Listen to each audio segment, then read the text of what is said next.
what is going on, everybody? Welcome back to Bring the Juice. Your guy Cody here. One more time, have our friend Alex from Hail Mary Sports on the channel. Alex, thanks so much for coming on, man. NFL draft is almost upon us, which is definitely exciting.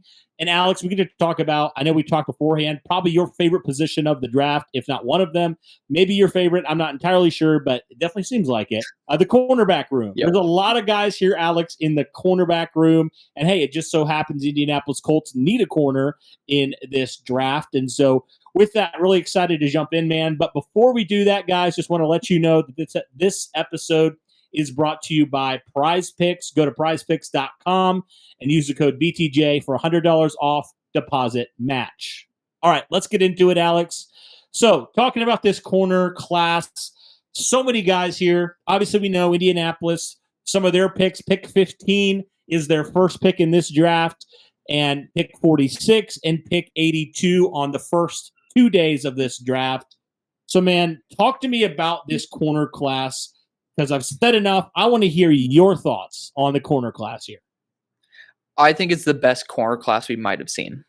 And Really? It is unbelievably stacked. And to be fair, I fell in love with a lot of guys who are day 2/day 3. So maybe my opinion might be a little bit more skewed than others, but I find it very difficult to find a better class where you can find more consistent starting talent as the board progresses, and then the elite talent, the genuinely elite talent at the top. Wow. That's great news, man. That's great news. I feel like there's two positions with corner and wide receiver that are so deep from what people are saying. And those are two of the biggest needs for Indianapolis. So definitely that's great to see. All right. So pick 15. Let's talk about pick 15 here, Alex. So, I mean, obviously there's a lot of ways the Colts can go here. You know, they could stay put, they could trade up, they could trade back, different scenarios here. But say the Colts stay at pick 15. Who are some guys that you would absolutely love for Indianapolis to get if they become available, or if they are sitting there at pick 15? You're like, this would be a match made in heaven for them. Right. So Quinion Mitchell is the guy for Indianapolis. Is based on the draft profiles of the corners you drafted last year. It was size, physicality. Those were the two biggest traits, whether it's Jalen Jones or Juju Brents. And once you add actual speed to that, you get Quinion Mitchell. So he's one of the fastest corners that you'll see in terms of actually being able to stay in the hip pocket of receiver regardless of where he's at. And then he also brings a level of physicality that is calculated. And he has recovery speed that's incredible. It's why he has so many pass breakups, interceptions, etc. Because he's able to bait quarterbacks by thinking that he's not fast enough to stay up with a receiver, and then all of a sudden turning on his turbocharge and then making a play. So ball skills, ridiculous. Speed, ridiculous.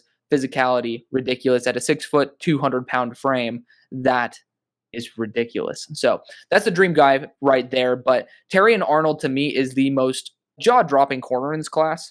You look at his field awareness, and it is cerebral. He was actually a 5-star safety coming out of high school. So he knows how to play the run extremely well. He knows how to be physical.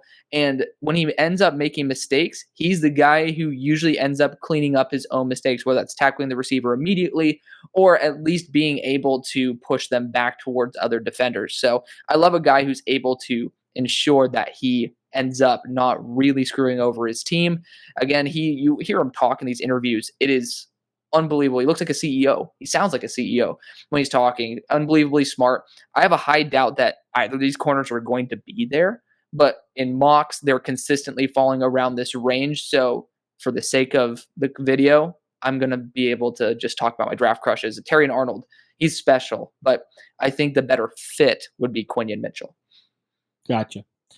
I know there's been some hype a little bit about a guy like Nate Wiggins. I don't know where you sit on him. A little bit smaller type of corner in terms of weight compared to these other two guys, but still 6'1". You know, obviously ran that 4.28 as well, so he does have that elite speed that you're looking for. What are your thoughts on a guy like Nate Wiggins? Is he a guy that you would, you know, if he's sitting there, would that be a guy that you think would be pick 15 worthy, or is it a guy maybe more in a trade back scenario you'd like to see for Indy?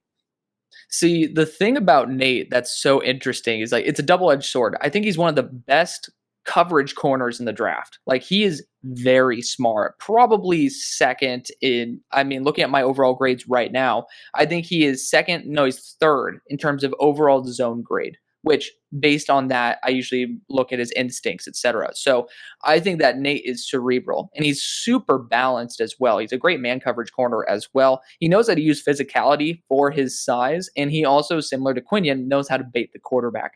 I think he's very smart. If you get your high-end version of Nate Wiggins, he's worth pick 15.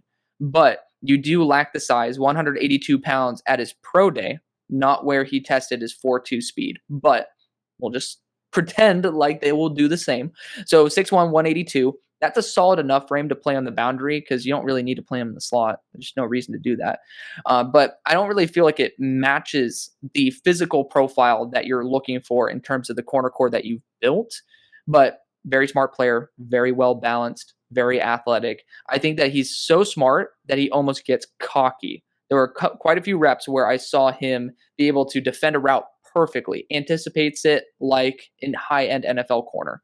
But he almost basks his own glory, and he paused. He literally sits there and pauses for a second, takes his mind off the play, while the other players are still in the play, leading to unneeded receptions when he did a great job. So that's my only issue with Nate Wiggins, primarily is his size and then that. As we said, guys, today's episode is sponsored by Prize Picks. Now, what is Prize Picks? Prize Picks is the largest daily fantasy sports platform in North America. Instead of battling against thousands of other players across platforms, you're basically picking 2 to 6 player stat projections, and you're choosing more or less on those stat projections to be able to watch those winnings roll in. It's very easy. Do you guys want to play along at some of Prize Picks' favorite players like rapper Meek Mill and UFC fighter Sugar Sean O'Malley? Well, if you guys sign up today, you can find the community plays under the promos tab of the app to view the entries of some of the biggest names on the platform and be a part of that as well. You can now win up to 100 times your money on Prize Picks with as little as 4 correct picks. You can turn $10 into $1,000 just like that with NBA, NHL, and college basketball entries today on Prize Picks, America's #1 fantasy sports app. Like a lot of other things, guys, they also offer injury insurance, so your entries stay in play even if one of your players gets injured. So if someone exits the game in the first half and does not return in the second, that player projection won't count against you and the rest of your entry stays live. So it's great bounce back for that one. What I love about the app as well, guys, is it's not just sports like NBA, NHL, football, and tennis, and baseball, and all these other things, but there's also a lot of others that go into it as well. If you like to place entries on video game situations like Call of Duty, CS2, Apex, if that's something that appeals to you, there's a wide variety of sports and video games and everything else that you can place entries on. And I love how expansive it is. Even just looking at the NBA, there's entries you can make with turnovers, with points. You can do combo deals, dunks, field goals attempted, all of these different things. So there's just so many different ways to make money off of these entries. Be sure to download the app today and use code BTJ for a first deposit match up to $100. Again, download the app today and use code BTJ for a first deposit match up to $100. Again, it's sponsored by Prize Picks. Pick more, pick less. It's that easy. Gotcha. So say a scenario, the Colts trade back to mid-20s, something around there, around that range, or later, a little bit later in the draft here in the first round. Who are some guys that you sit there and say, hey, if they're available there, and if the Colts do in this scenario trade back, get some more assets, I think this would still be a great find and a great pick here for the Colts. Yeah, so I'll actually talk about my corners that I have higher that will be probably in that range.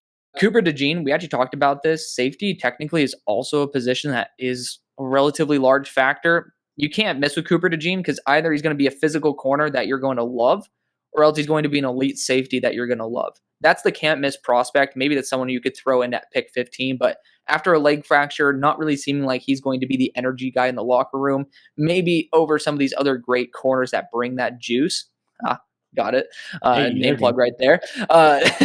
Then, it might be a little bit less enticing, but Cooper DeJean, phenomenal player and definitely something worth to consider in that range. He's a little bit stiff. So, I thought that he improved his fluidity this past year, but still has had that issue to me the whole time. But I think Kool-Aid McKinstry, after running his Isaiah Pacheco 4-4, I think it was 4-4-4 or 4-4-6, he proved that he's not just a safety. If he has to be, look at that. It works. But, he's a phenomenal player. He was the number 1 corner with Terry Arnold as the number 2. And offenses were scared shitless of him. So they passed to him literally 50% of the rate that they did the year before. So Kool-Aid is an absolute lockdown corner. He's a monster as well. About 6 foot, 200 pounds. So great physical profile. He's essentially the slightly slower version of Quinion Mitchell that I think processes the field just a little bit better. Kool-Aid takes reps off as well, but I've never seen a corner bounce back the way Kool-Aid does. When he messes up on a rep and actually gets exposed for it, he has the next rep that plays higher level than every other corner in the class. I have a lot of faith that Kool-Aid McKinstry, if he gets his head and ass wired together, can be the best corner in the class.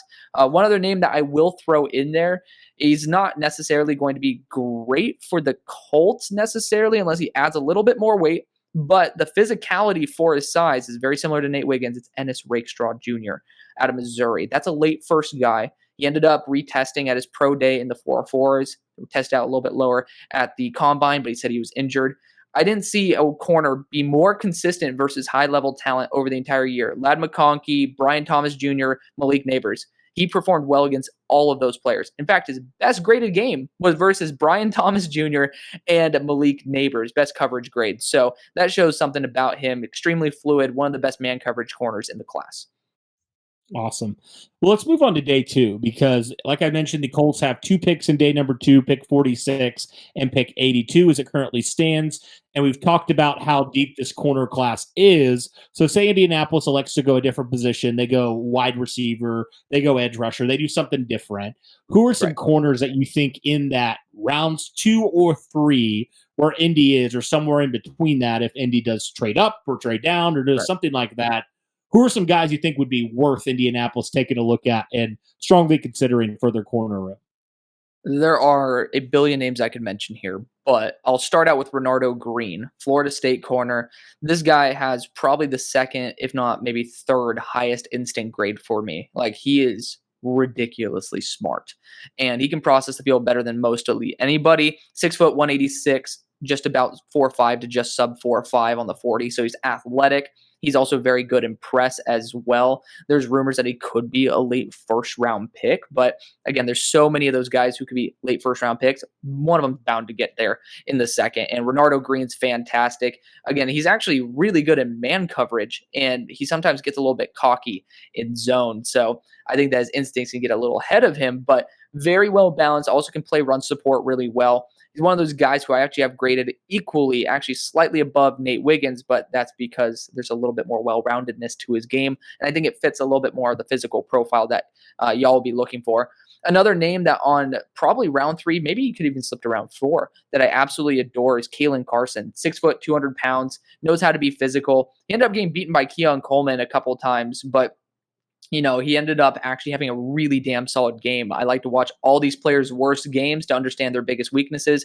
And I think Kalen Carson processes the field as good, if not better, than every corner except Terry and Arnold in this class. He technically is my corner 2 for zone coverage and instincts. So someone who is able to really process the game. He actually has a really good frame as well, very physical. One of the most underrated players in the class. And one more name I'll like to throw in because I think he's very similar to Juju Brents from what I studied last year is Kamal Hayden, corner out of Tennessee. Now, he probably will be a day 3 guy, but I have him graded as a day 2. And he is extremely physical. I have him comped to a middle school bully because he is unbelievably strong. He just presses guys unlike anything that I've ever seen.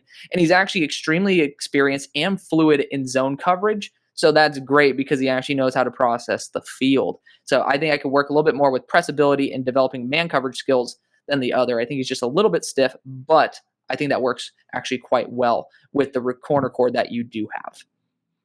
Awesome. So, Alex, this is not necessarily, I guess it is kind of a corner question, but more of, we've talked about these three positions of need. When it comes to corner, for the Colts to get the best value, which round do you believe Indianapolis should take a corner to get the best player available for the right value so that they can get the other two positions right? Say these are the three positions they address in rounds 1 to 3. Honestly, it depends. So that's like the biggest BS answer of all time. If one of the top two corners are there, there's no better position to select. So that's a caveat. I'm going to assume the top two guys are not there. Round 1, unless you trade back, don't do it. Round 2, unbelievable value. You're going to get a first-round quality corner in round 2. It doesn't matter whether it's going to be Renardo Green, whether if you want to twist your morals and go after Max Melton, because I love him to death, or whether you never know. Maybe Kool-Aid falls because of that Jones fracture. Like, you're going to get somebody who's elite there. If you want to wait till round 3, you're going to start rolling the dice with guys who have really good ability, but maybe don't have that day one starting versus a number one receiver ability. And that's where you start getting to the point where it's like, damn, I really need someone who's a day one starter. And I think we talked about this in the receivers video. This is a class where you need to take multiple corners. Like, you need to snipe. You need to go after, Cooper DeJean through a trade back and then end up selecting a Kalen Carson as well, because you're going to get a wide variety of roles that multiple corners can fill, and you're going to get great value at every single spot that you take them. So I think that round 2 is the creme de la creme spot for what you need, unless the top two guys are there, which then it's round 1. Awesome, man. Well, cool. We'll definitely have to see how Indianapolis does approach this draft, who they take round 1, 2, and 3. But Alex, really do appreciate you, man, hopping on here and, really helping me kind of look at some of these different players in these different position groups for Indianapolis. I'll tell you, man, why don't you let everybody know where they can find you and find your work? Because I know you've been putting in a lot of time looking at all these prospects, getting ready for the draft. So let them know where they can find you and all that good stuff. Yeah, primarily you can find me on YouTube and Twitter at Hail Mary Sports. If you want to hear me talk about sports coherently, go to YouTube. If you like the enjoyment of seeing someone be a little bit more erratic and crazy, go to X, because that is exactly where I love to absolutely shitpost. So definitely do that. If you love draft content, it's literally year round, and we have some great collabs that are going to be coming up. So feel free to check that out as well. Maybe once I start doing the 7-round mocks, we could talk about some of that as well. Yeah, absolutely. So, guys, be sure to go check out Alex and all his good stuff over there at Hail Mary Sports. Thank you again, Alex. It's always a pleasure. And, yeah, we'll have to do it again, man, because the draft is coming quickly. But, hey, there's always things to talk about when it comes to the NFL draft. So, really do appreciate it, man. Thank you guys for tuning in. Really do appreciate that as well. That'll do it for this one. Thank you guys so much. Hope you enjoyed this series that Alex and I did. Thank you guys so much. And, as always, go Colts.